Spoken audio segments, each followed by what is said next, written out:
Hi everyone. I've made a new little series of videos here just looking at Bold Girls, our Scottish set text.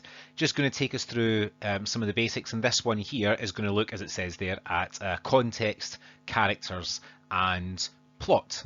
And later ones will look at some of the things that you might analyse a little bit more in terms of the text, and then we'll actually have a look at how the exam paper works a little bit. So as before, these videos aren't intended to give you, every bit of information that you need. They're there to support you alongside other materials. And if you've got any questions after them or anything you want me to clarify, get in touch and I'll sort it out for you. So, first things first, in the context of Bold Girls, it's set during the conflict in Northern Ireland, which, as it says there, is euphemistically known as the Troubles. Um, it's a funny one. It depends on your age. A lot of people will know plenty about that, but some of you, might be too young to really remember much about it. It's worth going and reading a little bit about, at least, if just something as simple as going on Wikipedia and reading the page for the Troubles, just to help you wrap your head around the groups involved and the sort of time frames. I sometimes think that this play, if you don't sort of automatically know that stuff, like know who even the two sides were in the conflict, then it's probably quite difficult to wrap your head around some bits of this play. Not the whole thing, but some bits of the context, and that would cause problems elsewhere. The play, so I mean, the conflict itself, in its absolute simplest form, can be understood as Catholics versus Protestants in Northern Ireland, but which is a massively simplified form. But this particular play focuses on a few Catholic families, and it's Catholic families because there are a number of things. There's the picture of the Virgin Mary in the living room, for example, gives it away. Where they live as well, talk about going up the Falls Roads and stuff like that. So we know it's Catholic families. There is a question about how important all that is. You need to understand it in order to understand the context of the play, and maybe in order to kind of place some of the stuff that's happening. But the play itself doesn't. In terms of like the themes that are happening, in terms of the characters, there are a couple of points where the fact that it's happening in the Troubles sort of makes certain things happen. For example, when Deirdre appears at the start and chaps on the door, she's been outside and then it's all kicked off. Soldiers have appeared, she's had nowhere else to go. So there are a few points where it's kind of incidentally important to parts of the plot or to explain why the characters are in the situation that they're in, say with their husbands. But it's not a play about the Troubles per se. It's not really a play about that particular conflict. It's a play about something else. And what it's really a play about is the characters and their lives, and it's looking at different aspects of that. So there are only 4 characters in this play, and none of them are men. 4 characters, all women. There's Marie, who's your main character. A mother, we know that from the start. She's got kids and a widow. Her husband's gone. There's Cassie, Marie's friend. They seem to be about the same age. She's also Nora's daughter, and she's a mother as well. But she's got a husband just still alive, but in prison. You have Nora, who's Cassie's mother. Her husband, Cassie's dad, who Nora regards as having been an abusive husband, and tells us very much that told very clearly that's the case, is gone. And then you have Deirdre. So Marie and Cassie are pals. Cassie and Nora are related. Marie and Nora are friends. There's this kind of like link between them all. And then you get Deirdre, this completely separate character, this outsider, and you can tell again from the start that she's this outside kind of character from the way she's portrayed, even in the opening stage direction. She is younger. She is, we later find out, the illegitimate daughter of Marie's now dead husband.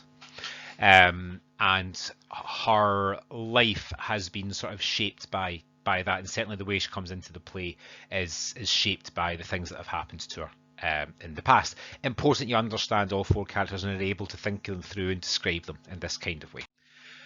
And plot, you need to understand the plot. I told everyone that you should have a good sort of plot summary, basically, sitting done, just so you can locate the action. It makes the final question in particular an awful lot easier. But it's a play in 4 scenes, basically, is how to understand this. We're in Marie's house at the start. We're back at Marie's house in the end, and it's broken up by a night out, where they're at what they call the club, and then they're outside it. So when they're at Marie's house, that's where we're introduced to everybody. We meet Marie, we meet Nora, we meet Cassie, we even meet Deirdre. In that first scene, Deirdre appears, she has to come inside because of because of what's happening outside. Marie invites her in, is very kind to her, looks after her. There's immediate tension between Cassie and Deirdre. Deirdre, in the end, ends up stealing things, including money, and leaving, and we're left with this sense that Deirdre is certainly some kind of threatening character. They go to the club. Cassie and Nora have a bit of a fight over Cassie's behaviour and her appearance. There's a raid as well by soldiers, and Cassie kind of opens up about her situation a little bit.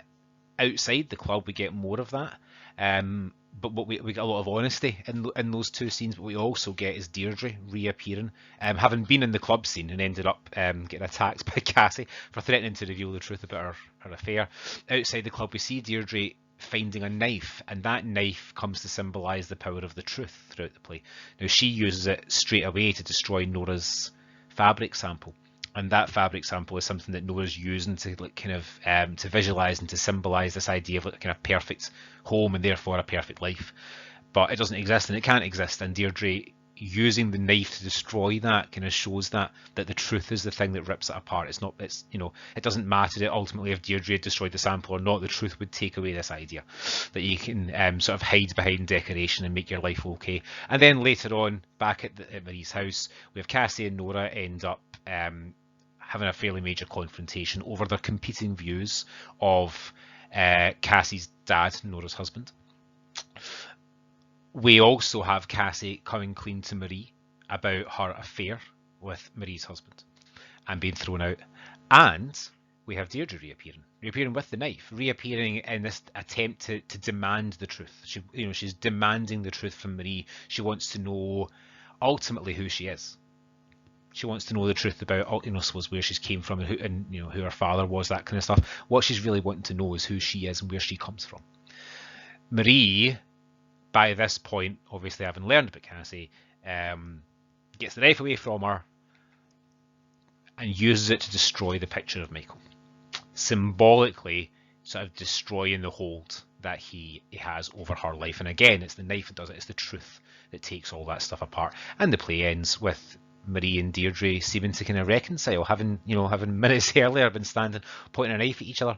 It ends with them cutting up the bread to feed the birds, and the feeding of the birds is a key thing as well, because for Marie, she talks at the end about the importance that this thing about the birds, the ones that she likes are the wee simple ones, and the one she says that any birds could build a grand house in a perfect forest or something like that, but it takes a really special animal to be able to do it around the falls where they live.